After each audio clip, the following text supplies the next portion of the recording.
Hello makers, and welcome to Share Stitchery. I'm Catherine Harris, and I do sewing and DIY tutorials each week. So if you're interested in seeing more, hit that subscribe button down below and don't forget to hit the bell notification so you'll know all the new uploads. This week, I wanted to show you how to make a cute pair of jeans. It's from one of my favorite jeans patterns by Workroom Social called the Claryville jeans. So let's get to it.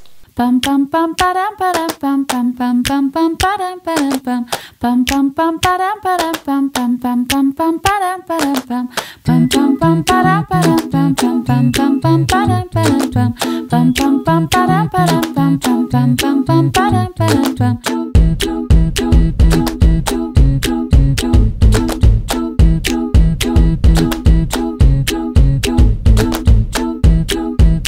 So we're going to be making the Claryville jeans by Workroom Social.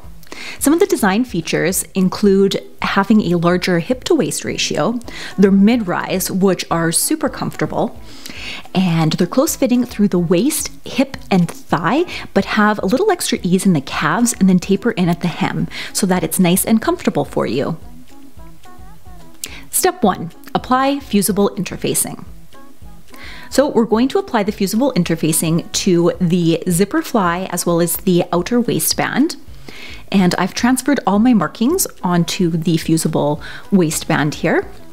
And then optional, you can do the coin pocket and the back pocket with some fusible interfacing, especially if you're using a stretch denim, which I'm using here. Do 2 centimeter wide strips just along the top. Step 2, prepare and install the coin pocket. So you're going to get out the coin pocket and you're going to flip it over the 2 centimeters or the exact amount of your fusible interfacing. It actually makes it much easier to do if you do the fusible interfacing. And press that down. And then you're going to fold over the edge another 2 centimeters as well. And press that down. And then you're going to fold in over itself just on the edge. And give that a nice good press. And that's what it looks like. And then we're going to stitch along the top. So I'm using Wonder Clips to hold it, but you can also use pins. Don't forget to backstitch at the start and end. And we're just going to stitch along the edge here. And then we're going to do a second row of stitching. And if you are using a contrasting color for your top stitch thread, make sure you're using your top stitch thread. There you go. So now you are going to match up on the right side of the pocket here, the little notches that are on the pattern here. I've got mine in yellow chalk. And I'm just putting those together with some Wonder Clips. And then you're going to stitch down the vertical seam here.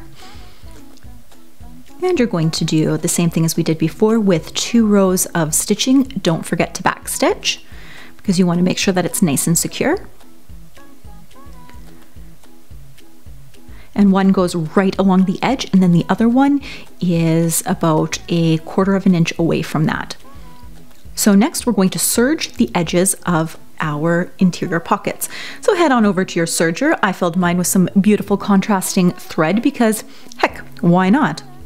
And I thought black contrasted quite well with red. And so we're just going to serge along all of that. Next, for step 3, we're going to prepare and install the back pockets.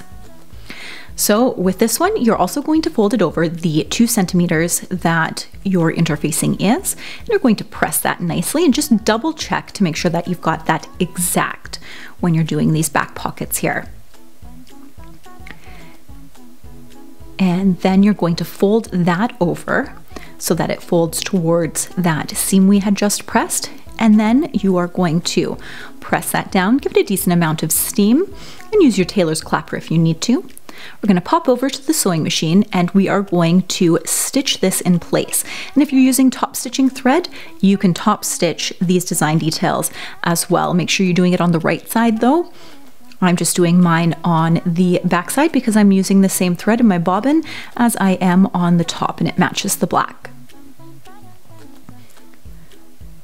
And there you go. Next, we're going to do the design details on the back of the pocket.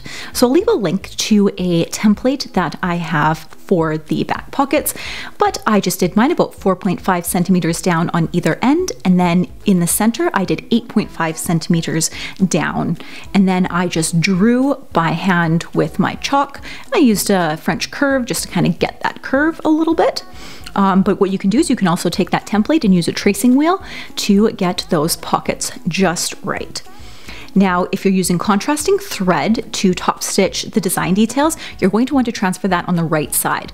I'm using black thread, and it's much easier to see these lines on the back side of my fabric. You're going to go over them 4 times. That's right. 4 times, because then you'll really see those stitching lines as opposed to just going over it 1 or 2 times. I am not back stitching at any of this. Next, take out your pressing jig. That's on some hard cardboard, and this will get you perfect pockets every time. Trust me, this is one of the reasons why I love this pattern so much. And your back pockets will match exactly, much better than pressing over just based on your seam allowances. And just use that and use a decent amount of steam. And then I actually pull the jig out and I give it a nice good press again. And then as it cools, I place wonder clips on it.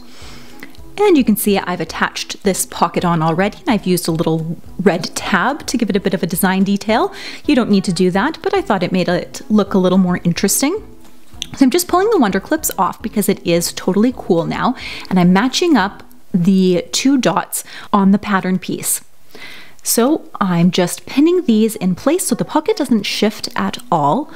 And then we're going to stitch along that all around the sides here, and then we're going to bar tack along the ends. So at our sewing machine here, you want to start by going as close to the edge of that pocket as you can. So stitching all the way around. And if you are using contrasting thread on your jeans, make sure to use that top stitching thread right now on this step. Since I'm using black, I'm not having to change my thread at all. And don't forget to ensure that you have a jeans needle in place when you're doing that, because you are going through a fair amount of layers.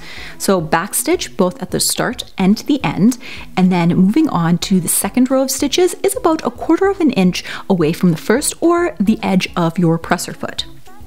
And just continue to go along each side of the pocket here until you get to the top. And here I'm just backstitching. And next we're going to do the bar tack. So you're going to switch to a zigzag and then lower your stitch length and stitch width to about 1 millimeter. And then you're going to go down on the bar tack just to the edge of those stitching. And you're going to do that for both sides. And what this does is it actually helps to reinforce that pocket, because a lot of people put their wallet, you put your hands in your back pocket, and it really helps it stay in place. On to step 4, preparing the pocket bags.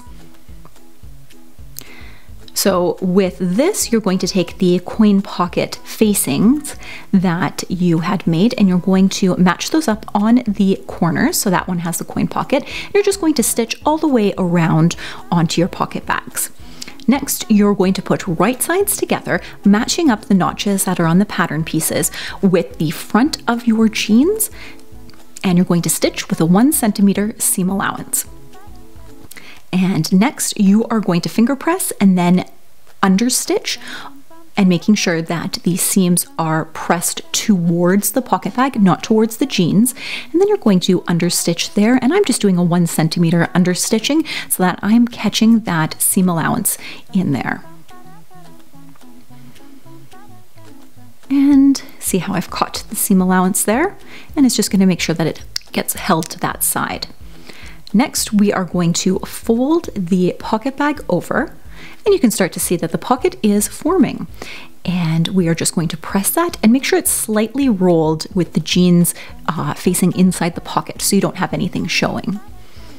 And so this is what it will look like, but what we need to do is we need to take our pocket bag and we need to fold it back on itself. So you're going to take the one edge and you're going to match it up. You can see the 2 notches that are on your pocket bag. Match those up and just pin or use some Wonder clips to hold those in place. And then what we're going to do is we are going to stitch along the bottom of the pocket bag. And so right here, I am just using a 1 centimeter seam allowance on this, and I'm just back stitching because pockets, you don't want holes. And then I am going to serge the ends just to make sure that it finishes it quite nicely. And there's your pocket bag. Next, you want to attach the pocket bag to the actual jeans to create that front piece of your jeans. So you're going to do just along the top and then along the bottom, going down just as long as your pocket bag is. So you're going to do some stay stitching here. Keep your same regular stitch length. I'm back stitching as well because I want to make sure that even though you've got some wear and tear on these pockets, that it's going to hold up. And just doing that, going up on the other side as well till we get to the top of the pocket here. And do that on the other side. Step 6, installing the yoke. So this is what we are going to install, is the upper yoke on the back of the pants. So grab the back of your pants here and your yoke piece. And you can see that we've got our notches that are cut out, and you want the notches with the 2 notches on the side facing your crotch seam. That way you know you've got the yoke facing the right direction. Match up those 2 notches on the yoke and the back of the pants, and then stitch with a 2 centimeter seam allowance. So we are switching up the seam allowance. And this is to allow us to do a flat felled seam. So back stitch, front and back, with your wider seam allowance. And then what we are going to do is we are going to do the flat felled seam towards the top of the yoke. So you are going to cut off the piece that is going to be folded towards it, that being our top piece in this section. So when we fold it over, you're not going to have as much bulk. So over to the iron, and we're just going to press that up. And I'm using my tailor's clapper, i.e. a piece of wood. And then next, we are going to fold under the seam allowance. So that 2 centimeter seam allowance, we're going to fold it under, and this will create our flat felled seam. So I'm just folding it under here. And just make sure that you are very even with this, because we're going to be top stitching and we won't be able to see it from the right side. So when we do our seams, we want to make sure that it is exactly at that 1 centimeter mark. So first I stitch along the very edge, and if you're using top stitching thread, switch to that right now so that you can have those contrasting threads. And then I follow the edge of my presser foot, that 1 centimeter for the top of the flat felled seam. This also adds to extra security on holding your pants together because it's held by 3 seams as opposed to 1. Step 7. Sew the back legs together along the center back or the crotch seam. So grab your 2 back pieces here, and then we are going to place them right sides together. We're going to match up those 2 notches that are in the middle there, pin those first, match up the seams at the yoke because you're going to see that especially with contrasting thread, and then stitch a 2 centimeter seam allowance on this as well. So it's the thicker seam allowance. Don't forget to backstitch at the top and the bottom, and be careful going over the additional bulk over the yoke there. And once that is done, we are going to cut away part of that seam allowance to about 1/4 inch on the right hand side when you've got it face down, wrong sides together. And then we're going to fold it over and we're going to create another flat felled seam on there. So we're going to take it over to the iron and we're going to press that, being careful in the crotch area to not get too many wrinkles just because it is a curve here. And then we're going to flip it over and we're going to do the exact same thing. So a little trick you could also do is actually folding the seam in half before you fold it under. That way you know you've got exactly that 1 centimeter seam allowance. As long as you're matching it up and you were straight when you were stitching, you don't need to do that. So I'm just folding it under, and I'm using my tailor's clapper to really hold in that seam, because we're going to be stitching it on the right hand side and we won't see the edge of this. So we want to make sure that it's pressed quite nicely. I also secure it with a little bit of pins before I do that top stitching. Step 8, prepare the fly shield. So grab your fly shield here, and you're going to fold it in half, right sides together, and just pin along the bottom here. And then we're just going to stitch along the edge with 1 centimeter seam allowance. Turn it right side out and use a point turner to really get that point nice and flat. Give it a nice good press, and then we'll take it over to our serger and serge the edges so that it's finished quite nicely. Step 9, prepare the fly front. So on the right side of your jeans, when you've got it laid out there, you're going to clip off that notch going all the way up. And you're going to serge the edges. So you can see I've got them all serged here. And on the side that still has the notch, you are going to take it over to your iron and you are going to press that flat. Step 10, sew the fly front to the jeans. So next you are going to place the side that has the flap on top, and then you are going to stitch from the crotch seam up to the dot with a 1 centimeter seam allowance, making sure you backstitch at that dot. Next you are going to attach the fly facing, and you're going to put it right sides together, and the side that you haven't serged is going to go into the seam, and you're going to stitch that with a 1 centimeter seam allowance as well. And just start at the bottom and go to the top. Next, what you're going to do is you want to understitch that. So this is what it looks like. So you're going to make sure that the seams are facing towards the fly facing, and then just stitch that in place. Now we're going to clip through all the material up to the notch. Do not clip through the notch because you obviously need those stitches in place. But this will enable us to lay the seams flat so that we can install the zipper next.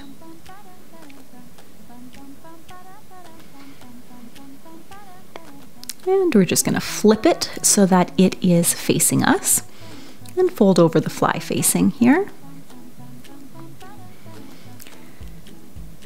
And now we're going to do some top stitching. So we're going to top stitch along the right side here, the one that has the fly facing, and we're just going to stitch that similar to how we stitched it before and press open the crotch seam.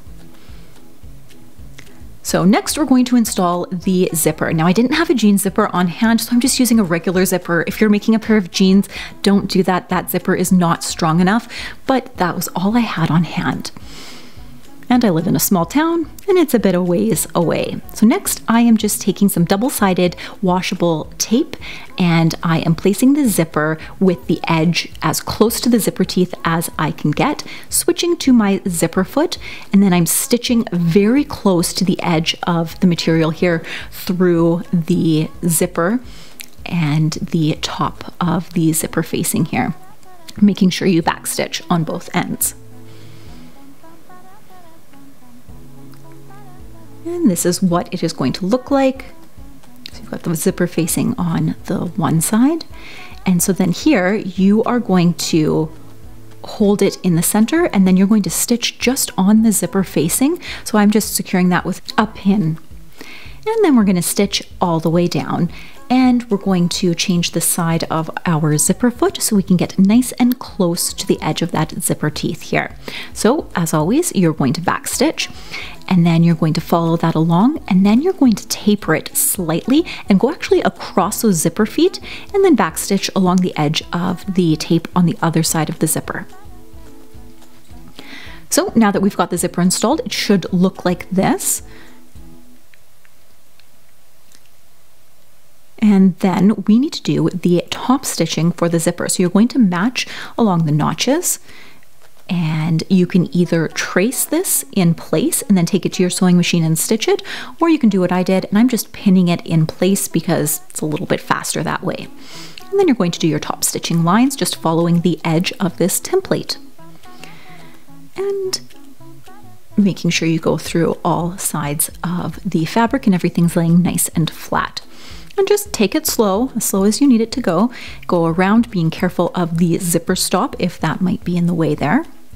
And then you're going to do your second row of stitching, just 1/4 of an inch away from that first row of stitching. And go right to the edge of the seam there. And that should be attached just like that. And you can see what it looks like on the inside. Next, we're going to install the fly shield.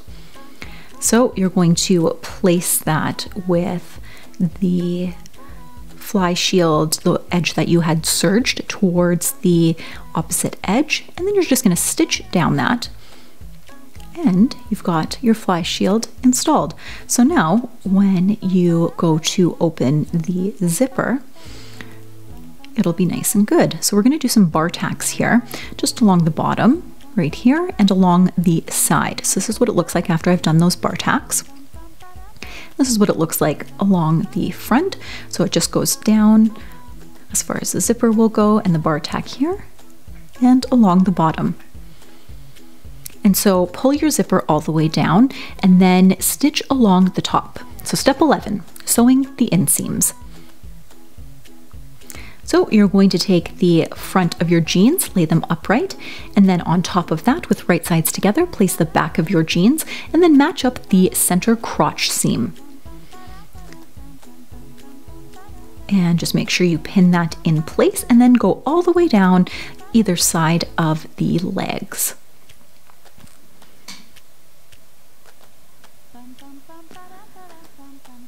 And just getting everything nice and even here.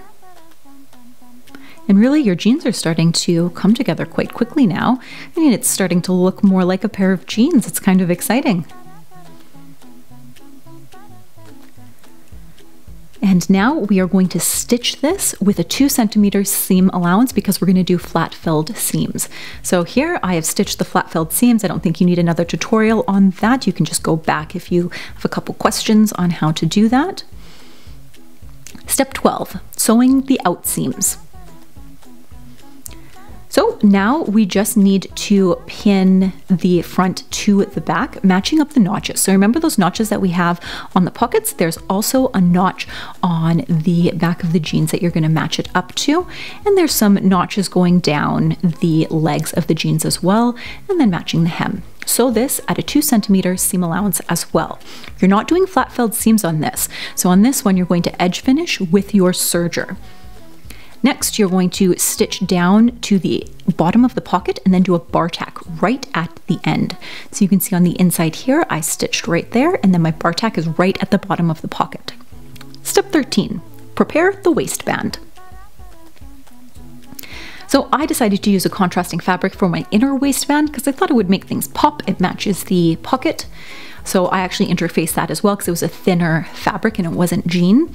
But you're going to match that up, and the area that has the 3 notches is what you're going to sew together, and you're going to use a 1 centimeter seam allowance on that. And then you're going to take that to the iron and you're going to press that open. Next, you're going to trim the seam allowance in half on the inside of the inner waistband. And then you're just going to fold that over and make sure that it's rolled over slightly towards the inner waistband so it doesn't show.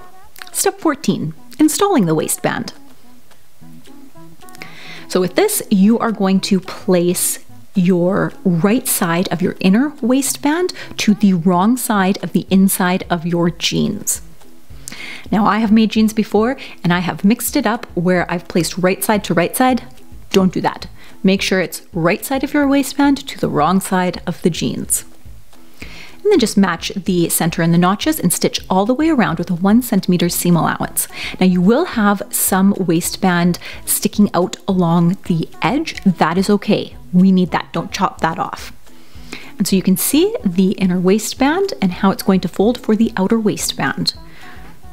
And at this point, this is when you can also come in and do your understitching. So just make sure you press the seams towards that inner waistband and do some understitching there. Now those ends that I talked about, we're going to just stitch down and line it up with the edge of the front of the jeans. So once that's done, you can then trim off any of the excess and clip the corners a little bit here. When I originally turned it out, I didn't clip the corners, so I had to pop it back out and trim that corner, and then use a pointer to really get a nice sharp corner on that.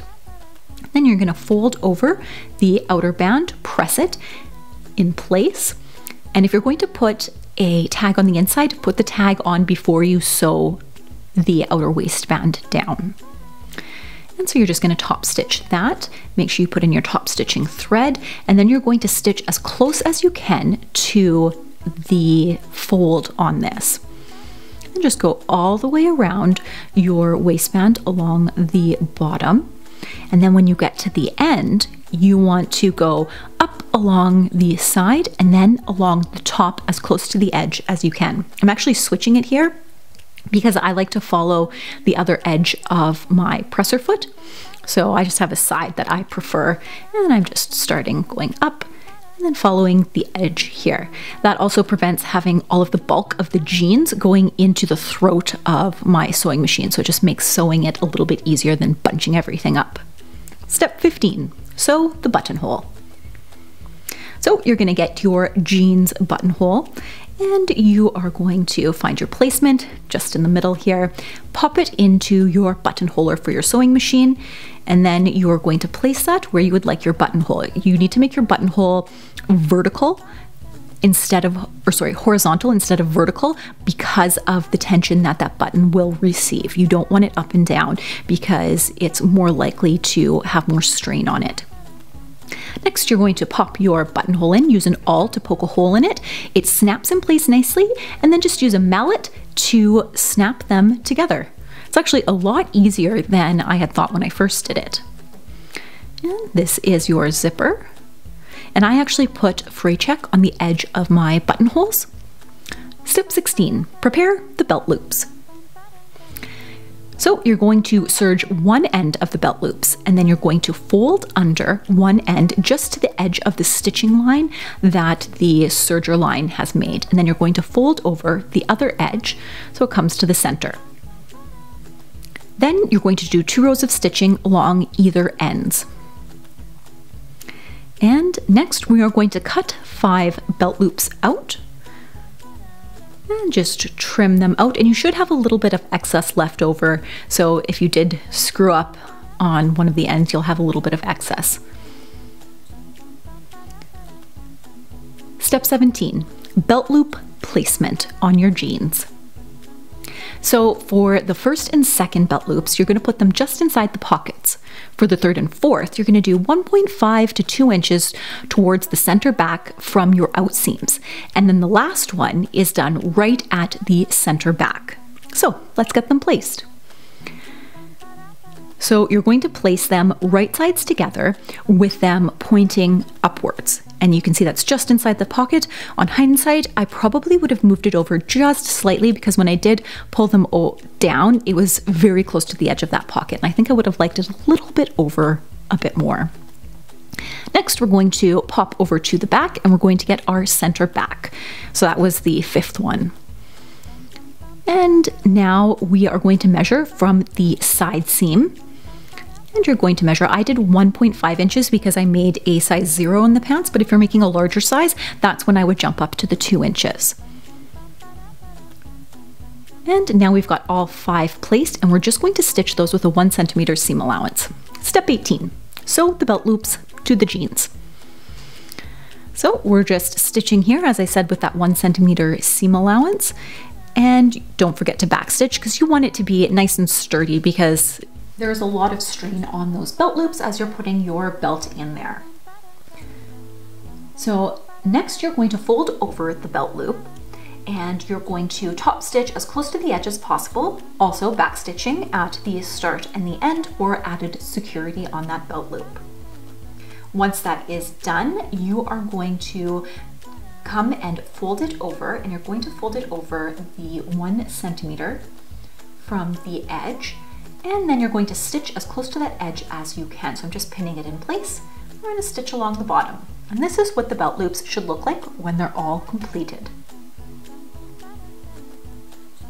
Step 19, installing the rivets on the pockets.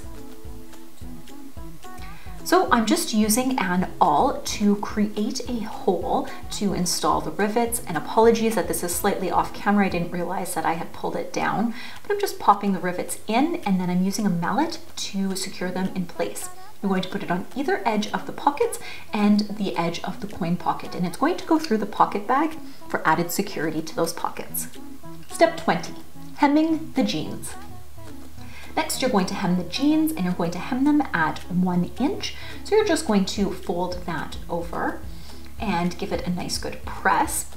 And I am using a press board or a sleeve board, and press that. And then you're going to fold it under so that you have a 1/2 inch seam allowance. Give it a nice good press, and then you're going to top stitch that in place just along the edge. So you can see the nice flat filled seams on the inside. Finishing touches. I'm loving the contrasting serging with the red on the cuffs. And I've got a little label in there. And then I decided to add a leather, well, faux leather patch to the back. And that is my little red tab detail. There you have it, makers. A cute pair of jeans. I really hope this tutorial helped you out on your jeans making journey, especially with those flat filled seams, because I know when I started, that was the tricky part. I really enjoy the ability to make your jeans special and unique to you, so changing up the stitching or some of the patches on the back. I'd love to see what you come up with. Don't forget to tag me on Instagram and Facebook at ShareStitchery, or use the hashtag ShareStitchery. Until next time, makers, let's get our sewspiration on.